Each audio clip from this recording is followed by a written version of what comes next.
Welcome to Maharashtra E academy. आजच्या व्हिडिओमध्ये आपण first year diploma engineering admission 2026-27 साठी कोणते कोणते डॉक्युमेंट लागणार आहेत किंवा कोणते कोणते डॉक्युमेंट तिथे ऑनलाईन फॉर्म फिलअप करताना अपलोड करावे लागतात ते सगळे डॉक्युमेंट आपण आजच्या व्हिडिओमध्ये समजून घेणार आहे.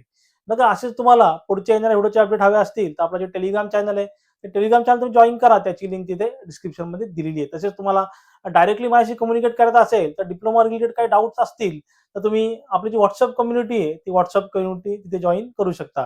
त्याची लिंक सुद्धा मी तिथे डिस्क्रिप्शन मध्ये दिलेली आहे. बघा, आता सर्वात पहिले समजून घेऊ फर्स्ट इयर डिप्लोमा इंजिनिअरिंग ऍडमिशनसाठी कुठले कुठले डॉक्युमेंट इथे लागतात.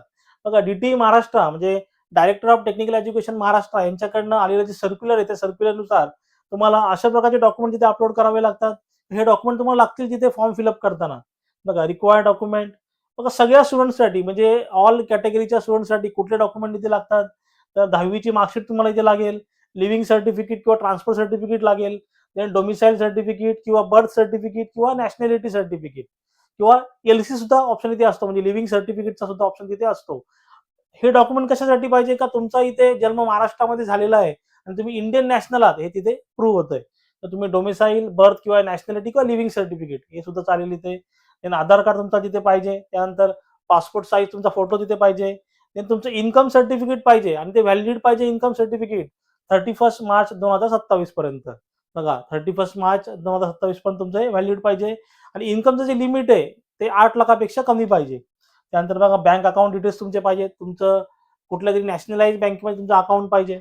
बघा, हे ऑल डॉक्युमेंट सगळ्यांसाठी कॉमन आहेत, ऑल कॅटेगरीसाठी. त्यानंतर बघा, ओपन कॅटेगरीसाठी हे सेम डॉक्युमेंट तिथे ओपन कॅटेगरीसाठी लागतात. त्यांना इथे इन्कम सर्टिफिकेट महत्वाचं आहे. कारण इन्कम सर्टिफिकेट असेल तर ते ईडब्ल्यूएस म्हणजे economical weaker section, EBC economically backward class यासाठी ते अप्लाय करू शकतात. हे दोन्ही प्रकारच्या स्कॉलरशिपसाठी तिथे अप्लाय करू शकतात. आता बघा, ओबीसी साठी ओबीसी, एनटी, व्हीजे आणि एसबीसी किंवा आता जे मराठासाठी कुठले डॉक्युमेंट इथे लागणार आहेत. बघा, ऑल जे कॉमन डॉक्युमेंट आहेत ते लागतीलच इथे. त्यानंतर कास्ट सर्टिफिकेट लागेल तुम्हाला आणि त्यानंतर सर्वात महत्वाचं इम्पॉर्टंट डॉक्युमेंट आहे नॉन क्रिमिलियर सर्टिफिकेट लागेल. बघा, म्हणजे तुम्ही उच्च उत्पन्न गटात येत नाही ते सर्टिफिकेट सुद्धा तिथे लागेल. ते व्हॅलिड पाहिजे 31 मार्च 2027 पर्यंत. त्यानंतर एससी एसटी कॅटेगरीसाठी बघा ऑल कॉमन डॉक्युमेंट पाहिजे. त्याचबरोबर कास्ट सर्टिफिकेट पाहिजे. तर फरक काय बघा 3 नंबर आणि 4 नंबर मध्ये इथे का इथे नॉन क्रिमिलियर नको आहे, म्हणजे एससी एसटी साठी नॉन क्रिमिलियर सर्टिफिकेट इथे कंपल्सरी नाहीये. त्यानंतर बघा, ओपन कॅटेगरीचे स्टुडंट्स मोस्टली ओपन कॅटेगरीच्या स्टुडंटसाठी इथे ऑल कॉमन डॉक्युमेंट इथे पाहिजेत, म्हणजे ईडब्ल्यूएस म्हणजे इकॉनॉमिकल विकर सेक्शन आणि तिथे ईडब्ल्यूएस सर्टिफिकेट पाहिजे. बघा, जे महाराष्ट्रातले विद्यार्थी आहेत जे ओपन कॅटेगरीमध्ये येतात त्यांना रिझर्वेशनचा बेनिफिट घ्यायचा असेल त्यांनी स्टेट लेवलचं ईडब्ल्यूएस सर्टिफिकेट तिथे घ्यावं. तुम्हाला तिथे रिझर्वेशन तिथे बेनिफिट भेटेल. जर तुम्हाला तिथे बेनिफिट नाही झाला तरी तुम्ही इकॉनॉमिकल बॅकवर्ड क्लासमध्ये सुद्धा तिथे स्कॉलरशिप घेऊ शकता. आता बघा, गर्ल्ससाठी बघा जे मुली आहेत गर्ल्स स्टुडंटसाठी हे सगळे डॉक्युमेंट तिथे पाहिजेत आणि मुलींना सुद्धा इथे पूर्ण इथे ट्युशन फी इथे माफ करण्यात आलेली आहे. 100% ट्युशन फी इथे मुलींना इथे माफ करण्यात आलेली आहे. म्हणजे तुम्हाला अदर फी जी असेल कॉलेजची तेवढीच तिथे ती पे करावी लागेल. त्यानंतर बघा, मायनॉरिटी स्टुडंट्सला ऑल कॉमन डॉक्युमेंट लागतील. जे कुठल्या त्या मायनॉरिटीमध्ये असेल त्या मायनॉरिटीचं तिथे सर्टिफिकेट पाहिजे. बघा, अशा प्रकारचे डॉक्युमेंट तुम्हाला तिथे लागतील.